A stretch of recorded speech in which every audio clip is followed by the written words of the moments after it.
Update 7.5 is a bit late, but we got 7 new refines to go over. Today we'll talk about Cormag, Valbar, Ewan, Eyvel, and Duo Alm.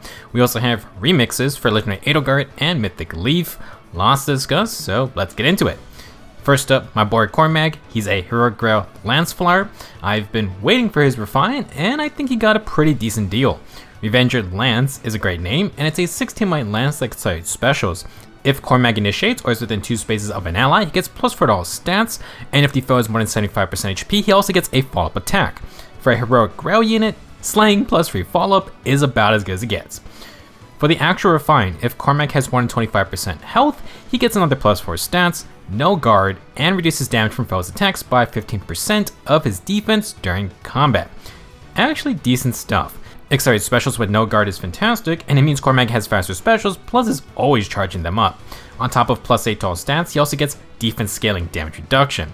Cormag should be looking to stack defense, but he is a Lance Flyer who will benefit from any stat boost. His attack is decent, and with the extra 8 speed, Cormag should be able to double the slower tanks thanks to his free follow-up. He won't have the highest resistance, but I wouldn't say it's a dumb stat since he gets another +8 with flat DR now. It's probably his lowest priority unless you're fine with his speed as is. In general, Revenger Lance is a pretty good weapon all around. Cormag isn't the fastest, he isn't doing huge damage, and he won't be unkillable, but he also has some nice perks to work around. Accelerated specials with no guard is really good and leads to consistent special activations. Cormag could run any 2 cooldown special like Ruptured Sky and can make do with a Slaying Bonfire since he is stacking defense as well.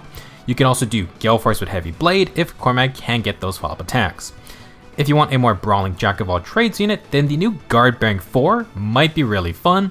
-4 speed and defense debuffs with 60% DR for the first fight, then 30% afterwards. Biggest upgrade for Guard Bearing 4 is that the DR works on all attacks and it works on either phase. It allows Cormag to combine % damage reduction with his refine's flat damage reduction.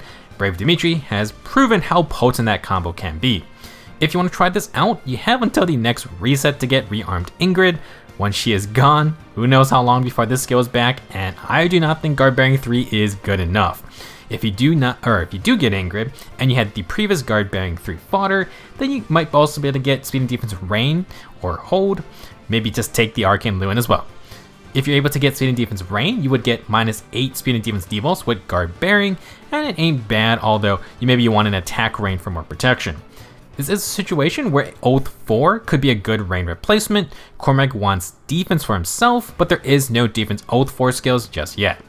Now if you want another % DRB skill, Guard 4 can work. It's not as much damage reduction, but you add Guard to the defensive perk list.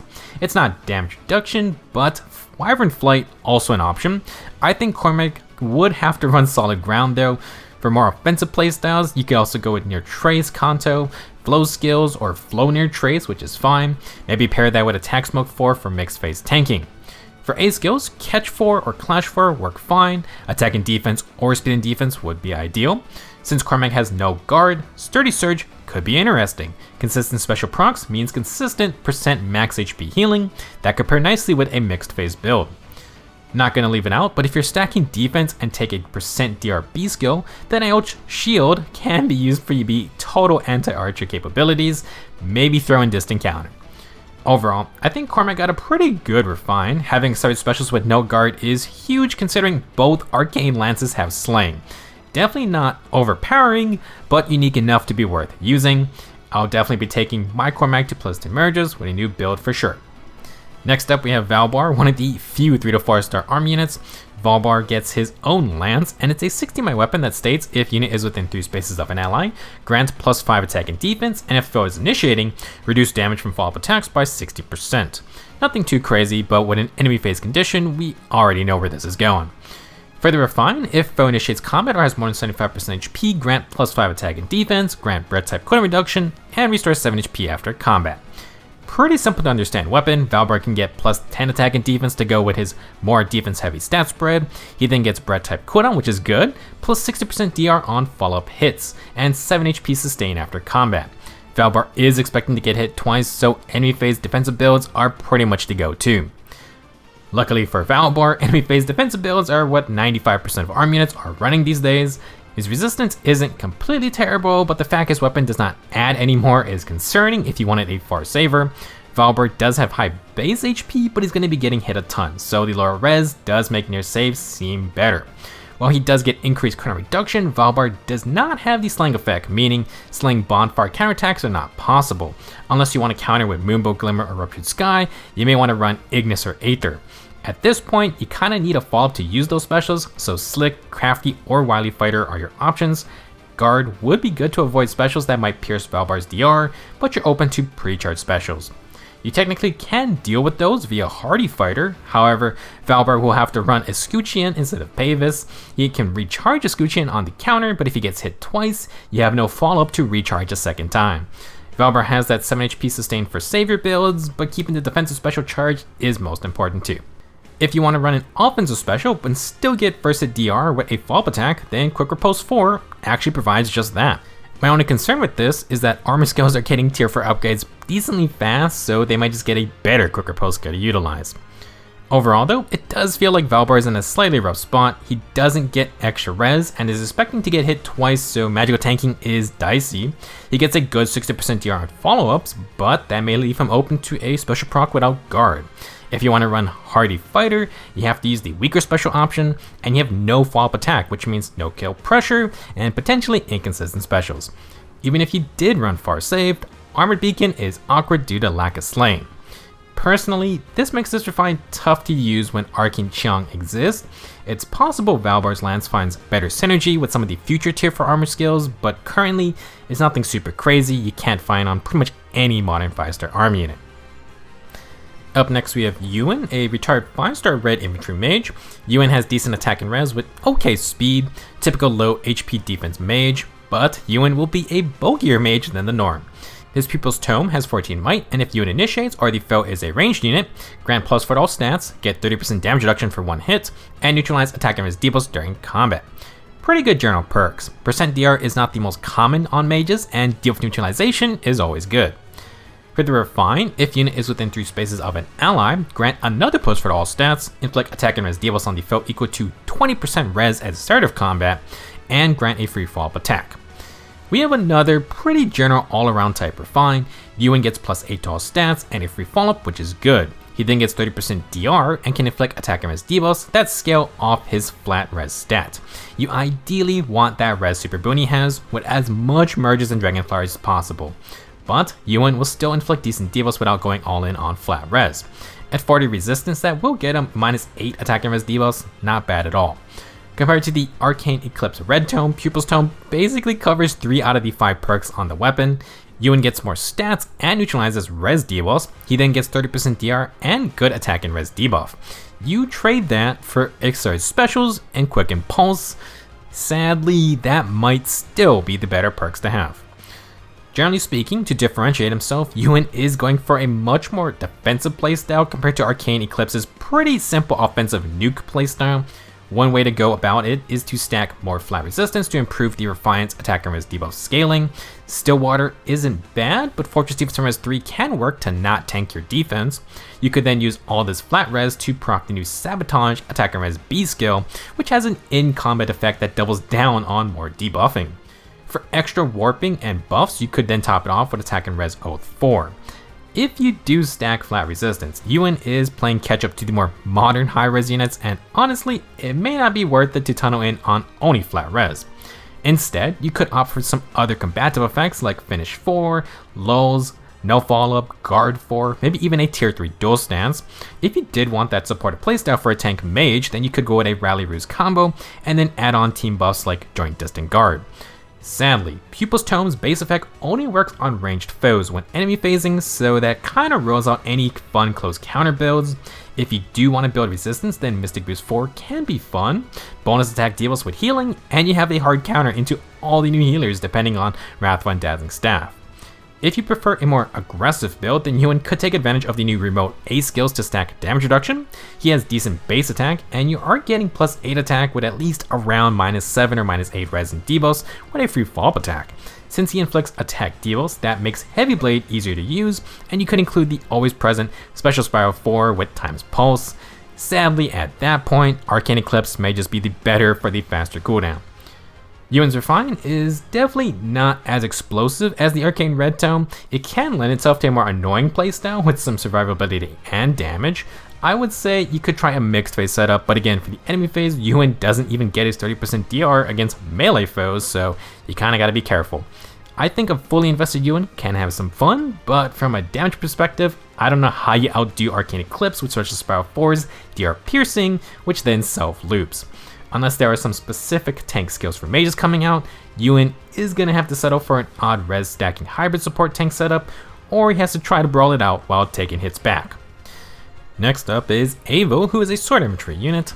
Eyvel faces heavy competition and is not the fastest unit around, but she has some very respectable base defense. Eyvel will get the Freeblade's Edge, which is a 60 might weapon. If foe initiates or has more than 75% HP, grant plus for all stats, grant guard, and reduce all attacks by 30%. Pretty defensive weapon to start off with. Further refined, if Eyvel has more than 25% HP, grant another plus 4 stats, deals true damage equal to 15% of defense in combat, and grant a free follow-up attack. To go with the defensive base perks, Eyvel gets bonus damage scaling with her higher defense stat, and she has a follow-up built in. Eyvel could invest in speed if you want, but if you think she has enough, then you can forgo building more and just rely on the follow-up to double. Eyvel is going to be one of those units that doesn't have a clear stat to spec into fully. You could do more attack and speed, more defense to play with her uniqueness, and then even bonus res can help for general tanking. I don't see her fully taking over the modern sword infantry type units, but she can build into a more defensive niche in a very crowded class type. We just got another top tier swordmaster recently who came with this build, but I think Freeblade's Edge can make it work.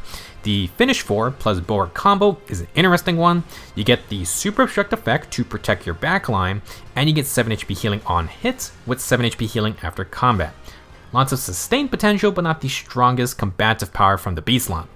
Eyvel could try to run this setup with a focus on speed and defense.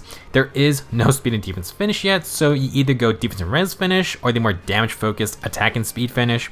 Eyvel will need some help charging special to proc Finish 4, so darting or steady breath should be used. For C skills, an Oath 4 or Menace can be good for stats, while Times Pulse 4 or 3 or 4 can get Bonfire on a loopable setup. Felix may have used this setup with godlike reflexes, but there is a slight concern in that Eyvel's not the fastest and she doesn't have accelerated specials. I think this setup could work if you don't use the speed variants, focus on only attack, defense, and res, and you just try to tank and spank. If you prefer to use damage reduction, then Eyvel can stack dodge DR with her Refine's innate 30%. She's not going to outspeed the fastest units, but everyone slower will have to deal with the 30% DR on top of Close Call 4's 50% DR. Throw in Speed Smoke 4 for more chaos. Ideally, no follow-up should be used to deal with those slower units as well. Another path you could take is a Tempo B skill. Tempo plus guard means no special charging unless the enemy brings no guard. This might be super annoying if you have anti-pre-charging support. Now if Eyvel wants to spam specials, Special Spiral 4, still good, and infantry have breath type skills or Times Pulse to at least get around the cooldown reduction. It's not the strongest setup, but Eyvel could play into the generalist distant counter role. You got guard, 30% DR on all attacks, plus 8 to all stats, and a free follow-up. You don't have to go full speed stacking, and Eyvel could look into res boosters to potentially deal with magical threats. If we got something like a super beeped up Shield Pulse 4, then that could be interesting if you wanted to run a defensive special. Godly Reflexes is good, but it has a very high barrier to use. Overall, Eyvel's new weapon and Refine is decent if you wanted a sword infantry with good defense. Unfortunately, I would not say it fully outclasses Leaf's Arcane Sword. Accelerated Specials is just too important at this point, and it still provides guard with a follow-up attack. Freeblade's Edge does bring 30% damage reduction with some nice overall stats though. One downside of Leaf's Arcane Sword is the lack of bonus speed, which is going to be solved with the new second Arcane Sword coming out soon. I think Eyvel can find a niche with the more usual defense or unusual defensive skills, but I wouldn't expect crazy results without full investment in her. The seasonal refine for this month goes to Duo Valentine's Alm and Celica. They are an infantry axe unit and still one of the fastest axe units in the game. They have a good balance of stats, and stat stacking was part of Duo Alm's playstyle. That is improved tenfold with this refine. Scepter of Love has to be one of the most modified base weapons that isn't getting a full-on rework. This thing's got a lot of tweaks. It still grants +3 flat speed, At start of combat, if bonus is active on Alm or he has more than 25% HP, grant +4 to all stats, grant bonus attack and speed equal to 25% of the foe's defense at start of combat, and inflict attack and defense debuffs equal to 25% of the foe's res at start of combat. Scepter of Love is now easier to use with more stats. It used to only grant attack buffs, but now Alm gets more speed as well. This used to scale with the foe's defense stat during combat, but that has changed to use flat stats before combat starts. Same goes for the debuffing portion, which now includes defense debuffs. That scales off the foe's res stat. Technically, the effect will be weaker, but it's affecting more stats to compensate. Now for the refine, if Alm initiates or is within 2 spaces of an ally, grant +4 all stats, neutralize the foe's field buffs, and grant tempo. This is no guard and no special charge. Duo Alm comes with a low B skill, so you're going to want to replace that. Tempo is good to have because Duo Alm comes with his legendary ults, Lunar Flash Special. 2 cooldown, skills with 20% speed and 20% of the foe's defense and res. In general, this refine is a huge ball of stats for Alm, plus 8 to all stats and bonus attack and speed with attack and defense debuffs. If the foe has a conservative 30 flat defense, Alm gets another +7 attack and speed. 30 res would equate to -7 attack and defense debuffs. For a slightly tankier 40 defense and 40 res enemy, this would be +10 attack with -10 defense. That's 20 extra damage potentially. You then get a healthy attack debuff with a nice speed buff. Throw in lull to disable enemy field buffs, and tempo to mess with specials, and you have a lot going on. Also, for their dual skill, Alm and Celica get an on-demand 30 HP heal, full penalty cleanse, and +6 attack and speed field buffs. This works for the whole team if they're nearby. In terms of builds, I feel like Duo Alm has a huge amount of choice due to the sheer number of bonus stats he's getting now. With tempo built in, I always like to see if guard can fit in your build. With guard 4, you can get fully disable special charging unless the foe brings no guard, and Alm gonna add 30% DR with more attack debuffs to his kit. Throw in no follow-up as a sacred seal, and now you handle any slower units as well. Alm really wants no follow-up somehow because if he doubles while taking a counterattack, then Lunar Flash is guaranteed to proc thanks to tempo. It's not the best synergy, but finish 4 is just too good in general. Bonus damage and healing is great even for that one hit. If you want to focus on all speed, then dodge skills are perfectly fine. Previously, Duo Alm got no bonus speed. With this refine, he easily can add 15 plus speed on top of his good base speed. Dodge 4 gives lots of DR, and again no follow-up as a seal can work here. Not a bad setup for the speedy distant counter build. If you want speed insurance, you can run attack and speed menace or speed smoke 4 to stack dodge. If you really want, there is a new distant counter skill coming out that boosts attack and speed, but you gotta be solo. For other skills, Surge Sparrow with tempo equates to consistent player phase healing. Special Sparrow 4 can pre-charge Lunar Flash, but it's the DR piercing we really care about. Alm is another potential bulwark user if you want, but you could go with a variety of B skills. Since the dual skill comes with a 30 HP heal, Fatal Smoke could be used to out-sustain the enemy team. For max stat inflation, bonus doubler with some buffing teammates just piles on the numbers. If you wanted to run a higher cooldown special, then Flashing Blade with tempo is fantastic at the very least. Overall, Duo Alm can amass a huge number of stats now, and these will scale with the enemy. The big speed boost is going to be great, and low plus tempo is a fun bonus. Accelerated specials or no follow-up would have been nice to have, but Alm can at least build around that as an infantry unit. Having Lunar Flash is also great to stand out more. Lots of build freedom as an infantry unit, and we have all kinds of skills to work with speed stacking nowadays. Moving on to the remixes, this month Edelgard is back again with her legendary armored ult. This Edelgard definitely needed some help, and she was the first Raging Storm user, so let's start there. Raging Storm 2 works exactly the same for its main effect. If you're initiating when solo, Edelgard gets another action once per turn, and this cannot be stopped. Different now is that at start of combat, if she has more than 25% HP or is solo, inflict -5 attack and defense on the foe, grant a free follow-up attack, and if the foe is a dragon or beast enemy, also grant offense and no follow-up. Biggest change here is that the follow-up attack applies to all enemy types. This is great news. For fighting, dragons or beast units, Edelgard attacks on offense and no follow-up, which means only defense and no follow-up can stop her. Decent upgrade to start off. Now for Aymr, this 16 white axe still grants +3 attack. If Edelgard is solo or the foe initiates, inflict -6 attack and defense on the foe. Foe cannot make a follow-up attack, and reduce damage from the first hit by 30%. not too shabby. Damage reduction for the min-maxed army unit, always good. For the refined portion, if the foe has more than 75% HP or Edelgard is solo, inflict -5 attack and defense, deal true damage equal to 15% of the foe's attack, and grant bread type cooldown reduction. The true damage will apply to AoE specials if you use them. To summarize, -16 attack and defense debuffs is nasty. Edelgard's offensive power improves with some bonus true damage, more cooldown, and having her follow-ups work on everyone. On the defensive side, she gets damage reduction. The most important change is that all parts of this kit now can work when next to an ally. Legendary Edelgard was very much hard pressed into a solo player phase style unit. She still is to an extent if you want to use Raging Storm, but she is now okay when fighting with the team. There are 3 separate conditions for non-Raging Storm effects, and only the base Aymr requires you to be solo when initiating. There are still some limits in place, but even the player phase army unit can now run Savior if you really want. In terms of playstyles, Legendary Edelgard will get Attack Events Ideal 4 as her new free remix skill. This is good because it works on when you're solo or grouped up. However, if she's not on full HP, then you will need a status, and to make Raging Storm deadly, you kinda want increased mobility. Armored Stride is not terrible, but it's hard to work around. After using Harmonic Edelgard with Assault Troop, it's really hard to go back, even if you're only moving in a straight line. If you use Assault Troop, you can hit and run with Raging Storm from 3 spaces away, and that is just crazy. For the Gale Force build, we no longer need Heavy Blade, but Edelgard can still be messed up by Guard or special charge effects. You can't really do anything about that. In essence, her player phase is mostly the same, just with increased combat power, more follow-ups for 1-round KOs, more attack and defense debuffs, damage reduction, and this Edelgard can do even better into Dragons or Beast. I don't think we'll see a lot of it, but if you do want to run Savior, it can work. Harmonic Edelgard can run Savior, but that's without Raging Storm. Legendary Edelgard can technically keep Raging Storm 2 with its improvements. You can have a very weird mixed phase build with pretty tanky army units saving allies, who can then get 2 actions on the player phase. The only issue is meeting that solo condition.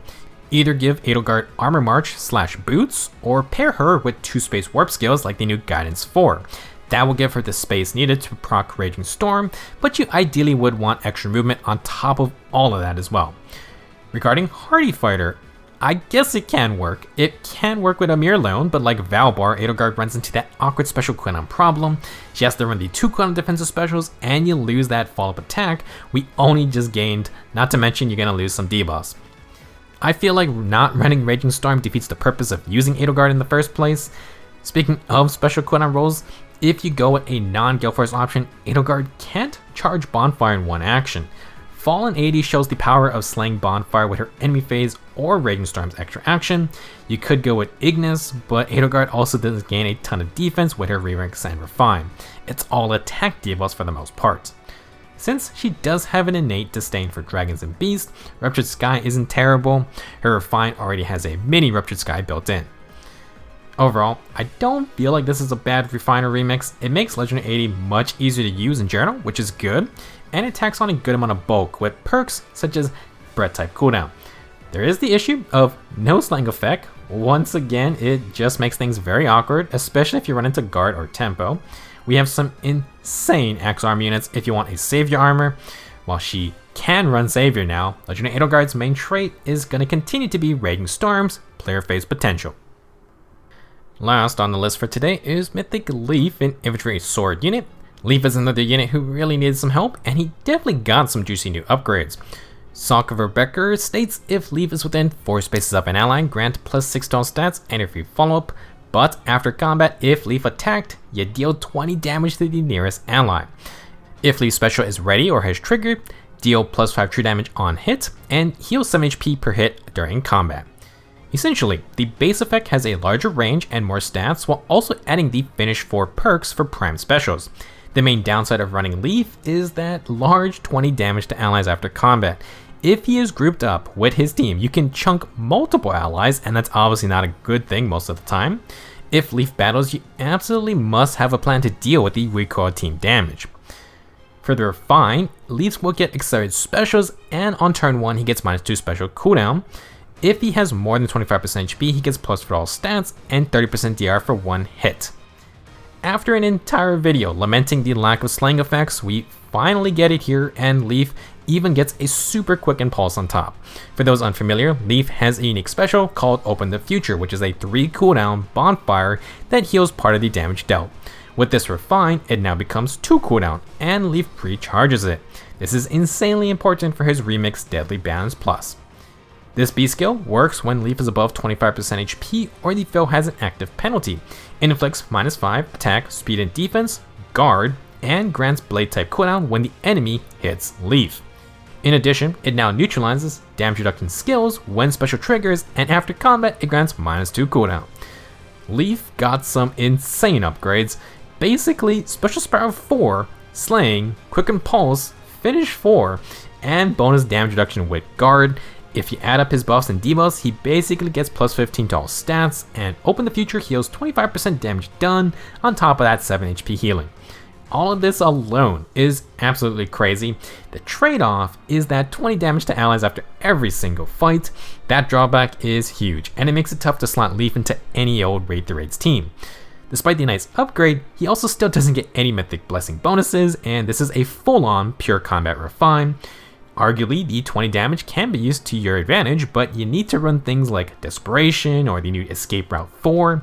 Maybe you can use healing towers or healers to offset the damage, but all of this is on defense. You also need to manipulate the AI to do what you want. In the player's hands, you can manage things easier, but it's still a hassle. In terms of playstyle, Leaf has kind of gotten a big overhaul. His Refine and Remix contain all the power, so you just need to fill in stat boosters for the most part. Basically, he has Precharged Bonfire that pierces DR skills. If the enemy attacks, Leaf has 30% DR, and countering with Open the Future does big damage while also healing 25% damage done on top of 7 HP healing per hit. After combat, Leaf recharges to go again. He has Distant Counter to do this at range, but his free remix skill is going to be Even Tempest. You do not need Times Pulse anymore, and I think the devs assume you're going to protect Leaf with Save Your Armor units. If he doesn't fight, he can't hurt his teammates. Now, even with Tempest, you get increased range, and he initiates with Precharge Open the Future. If the enemy counters, it recharges the special, and if Leaf doubles, he can proc it a second time. With Special Sparrow, you just repeat this over and over, with the cost being your team's HP bars. If you want non-DC skills, then you could go double finish skills. Sadly, no attack and defense variant yet to stack pure damage. You could do Clash 4 if you run Even Tempest. It works if long range foes initiate first as well. Honestly, if you do want more movement, Assault Troop might work out better for straight charges down the middle. For other skills, Sturdy Impact could be a simple extra defense and follow up to now boost. Hexblade could be interesting for one-shotting units. Indeed, C-Slot, Attack and Defense Menace would be great, and Oath 4, also nice with the warping. To try and keep up with blessings, Bonus Delver with support can be used as well. Overall, I do think this is an actually pretty good remix in terms of personal power. Special Power 4 and Finish 4 are great, and Leaf plays around his unique special while getting a bunch of stats and sustain. The issues for 8th Raids is still that lack of blessing stats, and Leaf just hurting his own team. This is a pure combat refine, unless you're able to use the 20 damage to your advantage. If you cannot, then you need healing for your team. As an unrelated last note, this remix definitely shows that rearmed Leaf should have gotten an upgrade to his special or Deadly Balance. I know he was the first rearmed hero, but after seeing everyone else get new, modern personal skills, it really feels like they screwed him over. That'll be it for this batch of new weapons and refines though. We actually got 4 brand new weapons entirely, and while most refines aren't that insane, I think this is one of the better batches overall. Considering some of the free-to-play refines we get, I think Cormag made out pretty well. He is definitely going to be another Sacred Stones merge project for me. That's all I got for this video though. Upcoming is this year's Feisty Fallen Banner. Always a good or bad time with a whole bunch of power creeping. Thank you for watching, and see you in the next video.